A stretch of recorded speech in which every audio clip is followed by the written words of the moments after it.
Salut tout le monde et bienvenue sur l'épisode 15 d'Aviactualité. C'est le sujet AvGeek du moment. À l'occasion de la journée zéro émission du 21 septembre 2020, Airbus a annoncé une nouvelle fracassante.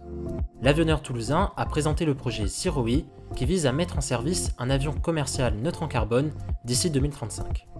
Depuis cette annonce, le sujet fait polémique sur les réseaux sociaux, à la radio et à la télé. Alors aujourd'hui, on va se demander si cette annonce est plutôt un coup de maître ou plutôt un coup de com'.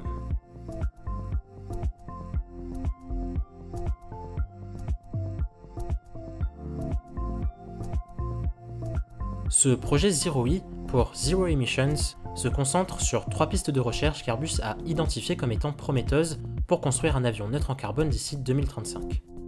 Pour toutes ces pistes, l'hydrogène sera utilisé comme carburant et comme source d'énergie en remplacement du kérosène, mais de façon plus ou moins différente d'une piste à l'autre. Celles-ci trouvent alors chacune leur application sous la forme de ce que l'on appelle un concept plane. Le premier concept plane, c'est l'avion turbopropulsé. Très ressemblant aux ATR-72 actuels, l'avion utilisera 2 hélices montées sur turbopropulseurs pour transporter 100 passagers jusqu'à 1800 km. Cet avion utilisera l'hydrogène comme carburant principal, mais il sera également doté de piles à combustible pour apporter un supplément de puissance dans les phases comme le décollage ou l'atterrissage. Le deuxième concept plane, c'est l'avion à turboréacteur. Il ressemble beaucoup aux A220 et A320 actuels, et il pourra transporter 120 à 200 passagers sur 3600 km. Pour ces deux premiers concept planes, l'hydrogène sera placé dans des réservoirs à l'arrière du fuselage et non pas dans les ailes, comme c'est le cas aujourd'hui pour le stockage du kérosène. Si vous vous demandez pourquoi, eh bien attendez un petit peu, on reviendra sur ce point en troisième partie de vidéo. Enfin, le troisième et dernier concept plane, c'est l'aile volante. L'aile volante a le design le plus ambitieux et le plus innovant des 3 concept planes. Mais ce dernier se base quand même sur les recherches du projet Maverick qui visait justement à étudier les ailes volantes. Aux performances similaires à l'avion à turboréacteur, l'aile volante disposera d'un fuselage plus volumineux qui devrait faciliter le stockage de l'hydrogène par rapport aux 2 avions précédents. Au-delà du concept en lui-même, cet avion est aussi le plus ambitieux car il faudra revoir entièrement l'expérience passager à bord. À ce titre, il emmènera donc 120 à 200 passagers sur 3600 km.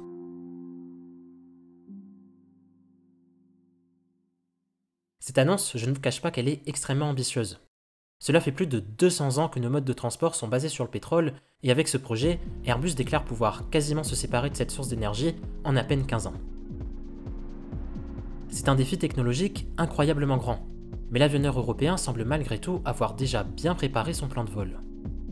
En effet, le premier pas devrait être franchi dès l'année prochaine, en 2021, avec le dévoilement du premier démonstrateur statique au grand public.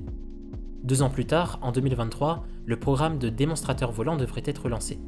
La sélection finale d'une technologie hydrogène débutera 1 an après, en 2024, et cette sélection devrait permettre au premier démonstrateur volant de prendre son envol 1 an plus tard, en 2025. De là, il faudra attendre encore 10 ans avant de voir, en 2035, la première entrée en service d'un avion à hydrogène neutre en carbone. Comme je vous l'ai dit, 15 ans c'est une durée très courte pour qu'un avion de ce type ne voit le jour étant donné le nombre de défis à relever. Ces 3 concept planes ne représentent en rien l'avion final qui devrait voler en 2035. Leur but est d'étudier un concept d'avion, comme leur nom l'indique, et de pousser la recherche sur l'utilisation de l'hydrogène jusqu'à ce qu'une solution viable voie le jour. D'ici là, je vais vous présenter dans une liste non exhaustive les principaux défis à relever pour mener ce projet à terme. Déjà, il y a le problème du stockage de l'hydrogène. L'hydrogène est un élément chimique disponible naturellement à l'état gazeux. S'il est plus léger que le kérosène, il est aussi 4 fois plus volumique que celui-ci. Donc pour le stocker dans un minimum d'espace, Airbus prévoit de l'utiliser sous sa forme liquide. Mais pour y arriver, il faudra le refroidir jusqu'à ce que sa température atteigne moins 255 degrés Celsius. Pour les ingénieurs d'Airbus, il s'agira alors de trouver un moyen d'amener et de conserver l'hydrogène à une telle température dans un avion de ligne. Cela nous emmène au problème de la performance. De telles conditions de stockage nécessiteront beaucoup d'espace et c'est la raison pour laquelle les réservoirs de carburant seront dorénavant placés dans le fuselage et non plus dans les ailes. Ce fuselage devra par ailleurs être agrandi par rapport à ceux qui existent aujourd'hui. Cet agrandissement créera de la traînée, ce qui va nécessairement impacter la performance de l'avion. Et puis, il y a la question de l'efficacité de l'hydrogène. Nous permettra-t-il de produire autant de puissance que le kérosène? C'est encore difficile à dire.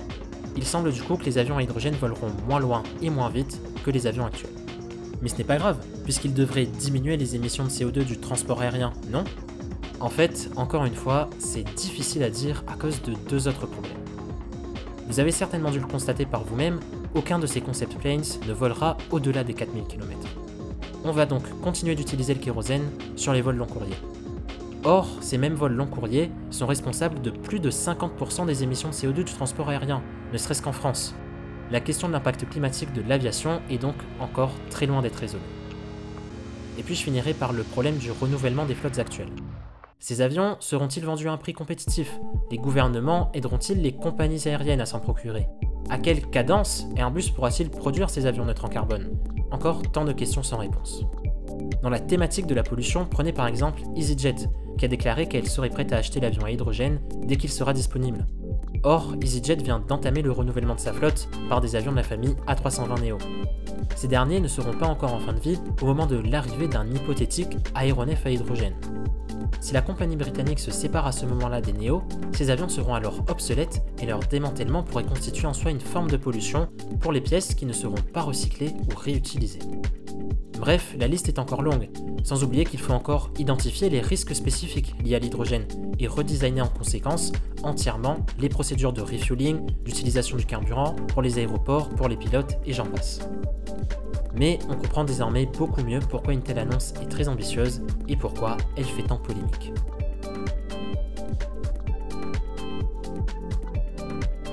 Alors du coup, coup de maître ou coup de com'? Eh ben c'est pas facile de trancher, parce qu'Airbus joue un peu des deux.